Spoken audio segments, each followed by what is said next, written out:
Boom! Here we go. Monday.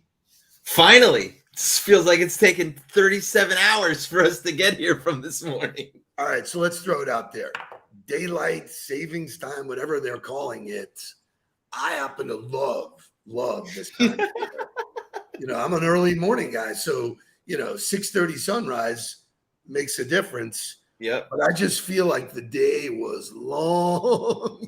Yesterday was wild. The amount of stuff that we got done yesterday was insanity. But I love it as well. I mean, walking out of the gym this morning and the sun being out, feeling like I have found time this morning. Just really good stuff. Loving the time change. Let's call it what it is. Also, it was two of the most spectacular days back to back. I mean, skies that were painted, temperatures that were absolutely perfect. Great for football. I know Jake went to the game, and UM is one of the only Florida college teams that is on a winning streak. So, I mean, Florida college is not so good, but South Florida sports this weekend on fire. You got a Heat win, you got a Dolphin win, you got a Canes win, you got an Inter Miami win. I mean, everybody gets a win. It's like you got a Panther win too. They're 0-1, man. Like the best start ever. So crazy stuff. Andrea puts it right. I mean, it was just heavenly. Windows open. It still is. Like it's this morning when I took Lou for her walk, it was chilly and nice, and then walking out of the gym this morning, it was cool and not a cloud in the sky. It's if you don't live in South Florida, we highly recommend you move here, especially during this time of the year. So loving the weekend, lots of great stuff that went on. There's a couple of things that happened in sports that are worthy of talking about before we get to wake up music. Freddie Freeman, if you have not seen the Freddie Freeman story on ESPN, it's a must watch. It's fantastic. But this was posted. Congratulations to them for winning. But on last Saturday, 4 p.m., 4 hours before game 4, where was Freddie Freeman? At the stadium? No. Meditating? No. He was at his son's T-ball game. I love that. That is my dog. That is just priorities. And if you watch the story, it's no surprise he is that type of human being, and just thought it was worthy of unbelievable career story. I mean, working his way through coaching and around Major League Baseball, really awesome. So awesome stuff there. Then there was a first in the NFL, which there are just not that many firsts of anything, but Josh Allen tackled Josh Allen. Well, it's not only tackled Josh Allen, he also sacked Josh Allen. He intercepted Josh Allen, and he got a fumble recovery from Josh Allen. So Josh Allen owned Josh Allen. Josh Allen and Josh Allen really got after it yesterday. There was nobody else on the field except Josh Allen. Man. So for those of you who don't get the reference, Josh Allen is the quarterback of the Buffalo Bills, and Josh Allen is also a defensive player for the Jacksonville Jaguars that they were going against each other all day. So it was Josh Allen on Josh Allen action. Incredible. Well, we have to talk about another major milestone. I know you're not super into boxing, but Canelo Alvarez probably becomes the most historic Mexican boxer of all time. He becomes the first time super middleweight to unify all 4 belts, and he becomes the first Mexican unanimous champion in the history of boxing. So, and it was a great fight. It was 11 rounds. I paid the $80 for it to watch it on Showtime, and it was phenomenal. So great stuff. Great stuff. I totally agree. So much more to talk about. Can't start the day without Teddy. Give me some Teddy. Wake up, everybody.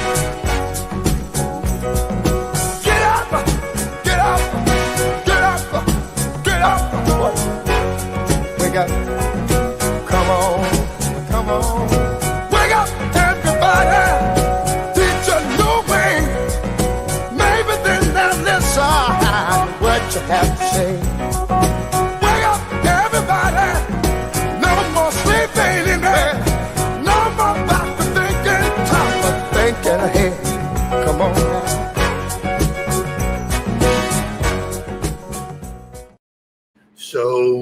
Daily Huddle, we speak about family all the time, FOE, family over everything. So let's talk a little bit of Nudelberg news. Give me the news, my son. Yeah, there's a little baby Jay, show me Nudelberg pictures. on Jay, the come way. on, man. Look at this, man. So and here's the takeaway also. We spent the month of October traveling. It was so good to be home this weekend, but got a chance to data dump from the month, got a chance to catch up, put a post out there. So part of the reason we traveled to Tallahassee was to share the wonderful news with Kai, and he took it really well. He was really excited about it. The picture of him talking to Gabby's belly was really sweet. So we're excited for an April 9th delivery is what they say, but there is another Nudelberg boy on the way. So my dad had 2 boys. I have 2 boys. Genes are strong. Jake, let's go. So congratulations to you. I'm super excited. Can't wait to add another Nudelberg to the family and continuing the family tradition and honoring things that are great, great achievements.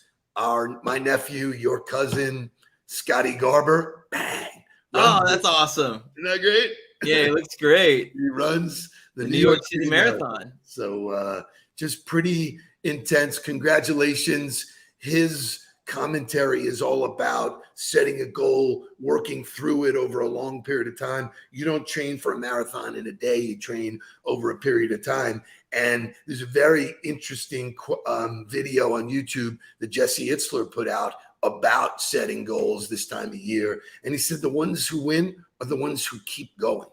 He goes, even in his 100-mile races, he sees people peel off because they're hurt, they have a blister, they're mentally screwing with themselves. Those are the ones who just keep going are the ones that win. So lots of good family stuff going on, lots of good energy. Let's go to Monday motivational video because this one will really kick off the content for today. People that say they have dreams or want to open a business or want to do something differently than what they're now doing. They don't like their jobs. They're unhappy. They're unfulfilled. People who say they want to improve their income level. Look at how they spend their time. Commitment shows up in your life in what you do. There's no easy way around it. No matter how talented you are, your talent is going to fail you if you're not skilled. You know, if you don't study, if you don't work really hard and dedicate yourself to being better every single day. I love the process. I love the thought of working for what I want.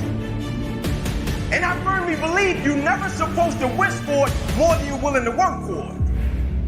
Your expectations never supposed to exceed your effort. But a lot of people, they wish, and they're not willing to work. And the great thing about life has a funny way of testing all of us and seeing how bad we really want what it is that we say we want. I've never really viewed myself as particularly talented.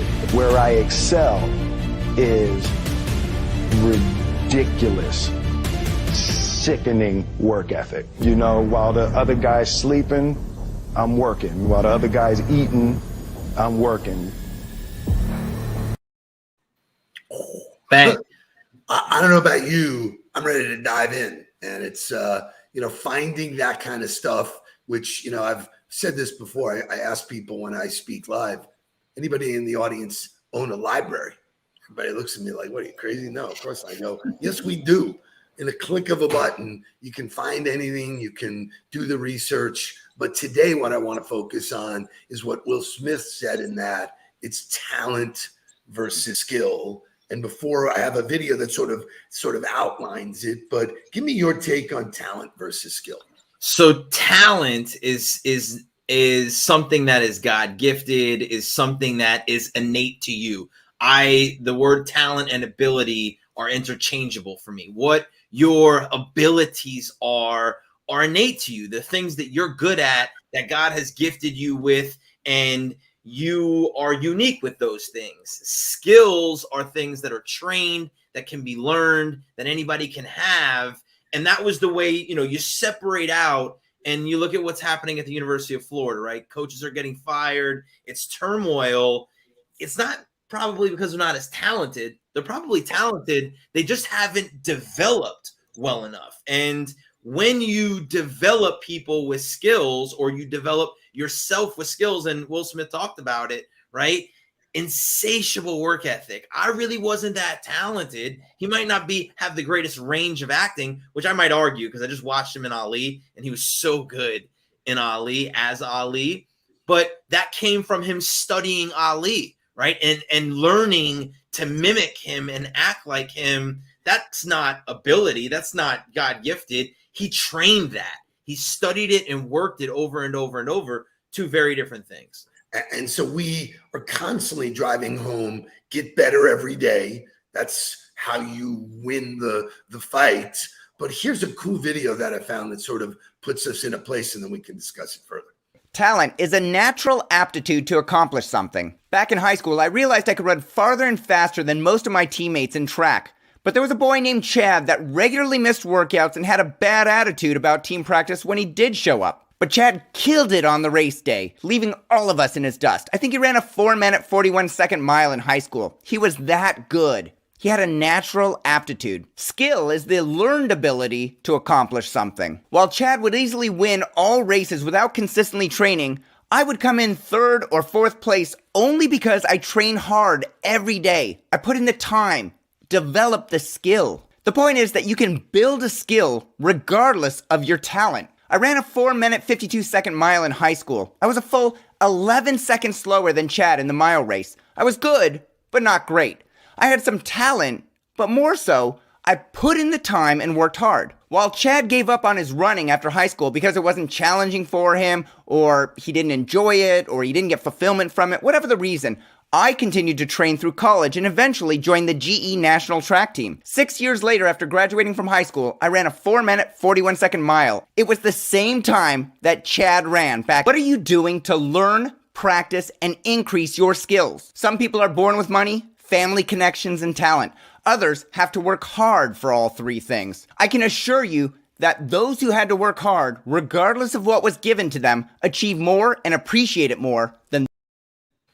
I love it. So, these kind of stories are happening every day. You don't have to be, an athlete on TV. You don't have, you're talking about business people who adopt these practices, of getting better 1% every day. What are you doing to upskill? What are you doing? We're going to talk further about it. But before we do that, I have some killer music to drive this conversation home.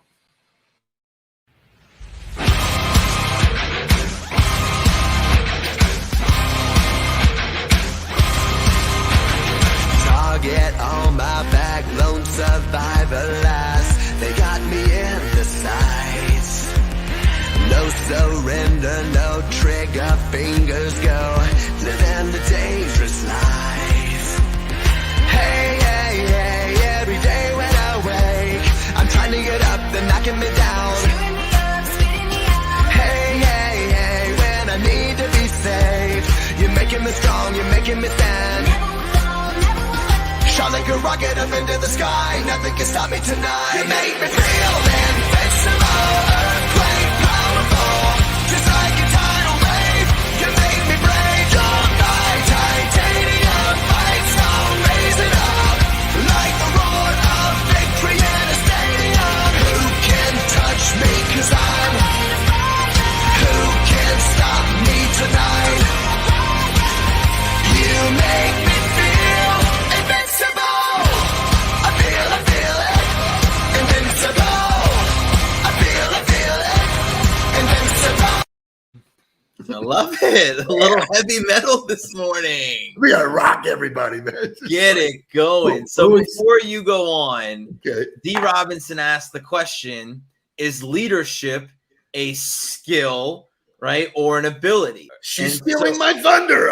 I was going to ask you question and I was going to do question and answer with you, but go. That's good. So that question needs to be unpacked, though, because it depends on the level of leadership, right? In order to have vision, in order to be able to inspire, in order to be able to move an organization in a different direction, that there's some ability to that, right? Not everybody is cut out for that, and that can't necessarily be trained.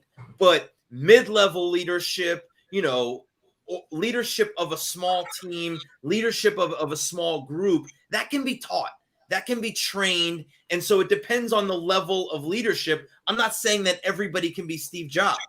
It takes some ability that's God gifted in creativity and vision in order to be able to be Steve Jobs. But that doesn't mean you can't be a leader of a team within an organization, or a leader of your family, or a leader of a small group.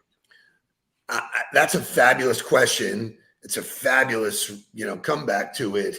And I talk about become the CEO of your own life.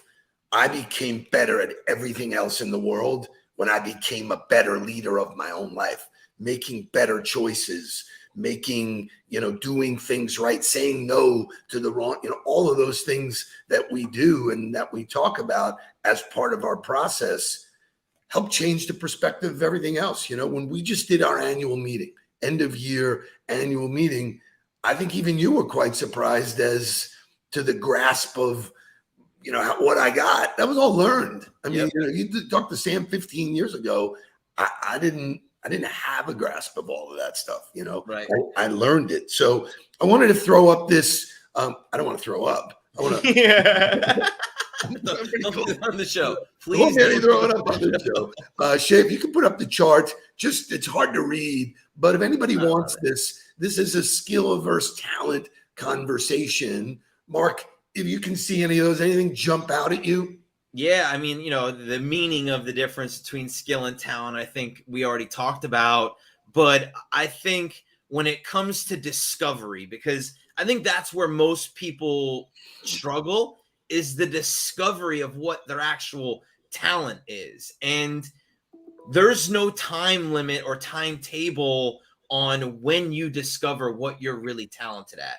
But the only way to do it is to continue to search for it. Most people take what was in front of them, ride with that, and then say, well, this is where I'm at. This is what I'm going to do. And it might not fit their skill level. They might have been, that might have been dictated to them by bad managers, by bad leaders. They've been put in a position. So when you figure out what it is that you're skilled at, or what it is that your ability is, and that what you're really passionate about doing, that you're naturally good at, and then you work the other side of becoming skilled at using that ability, that's where you really find success professionally, personally. And there's no time limit on that. You can be 55 years old, you can be 60 years old, be 70 years old, and figure out that you're good at woodworking, or you're naturally creative at that, and work the skill, and all of a sudden you found something that's fulfilling for you. Shay, do me a favor, pop that up again, because my big takeaway here is guidance needed. A skill needs proper training to be able to be put to the best use. Okay, right? So I'm honing my skills. You talked about the fighter. Yep. He's the best skilled fighter. I have never seen a guy who could duck punches better than that in my life, right? Talent needs the right coaching to hone and put it to best use. So regardless of, the words are really interchangeable, but regardless, you need to work and you need to be coached. And that I found that to be. And if you're not talented at it, right? If you're not naturally talented at it, it doesn't mean you can't be good at it, but are you ever going to be the best at it? Probably not, right? Like the difference of the guy running the miles, if the guy who was naturally fast would have worked as hard as the guy, forget it, it's over. He's never going to beat him. That's the reality of matching talent and skill together, is that they're undefeatable. It's it. That's the culmination of greatness, is when you figured out, okay, I have a natural ability for this. I'm also willing to work my ass off at being the best at it. Most guys don't do that. Most people don't do that. Most people are willing to either lean on their ability, to be lazy and only get by with good enough, right? Or not, or willing to work, not willing to figure out what it is that their ability is, because they just want to take what's given to them. So here's a question I get asked all the time, or told, oh, you're a born salesman. You were born with it, which is the biggest crock of shit ever. And one of the things that we talked about when you made the transition is, what happens if somebody landed on the planet never knew any of the language, never knew any of the training. Could we make the perfect business development or opportunity creator? Correct. Could we do that with just honing skills and talking about whatever raw talent you have? Everybody has a talent. You're good at something. You know, that could lead us to the superhero stuff. Everybody has a secret sauce. You know, that's my point in leadership, is that, you know, you might not become the greatest CEO of all time, but that doesn't mean you can't be the best market manager that corporation's ever seen, because two-way communication, because empathy, because, you know, all of the things that go into leadership, there are a lot of skills there that just take really good training and really good work and development. And when you develop those things, you can fit into the role and be successful at it. Yeah. So, you know, this is a conversation that doesn't end here. You know, identifying what you think you're good at, identifying your skill sets, really, really important. You know, but, you know, the idea that whatever you know, I love Carol Dweck, the book Mindset, because she talks about there's only two kinds of mindset. There's fixed or growth, right? And fixed is, I can't do that, right? And growth is, I can't do it yet.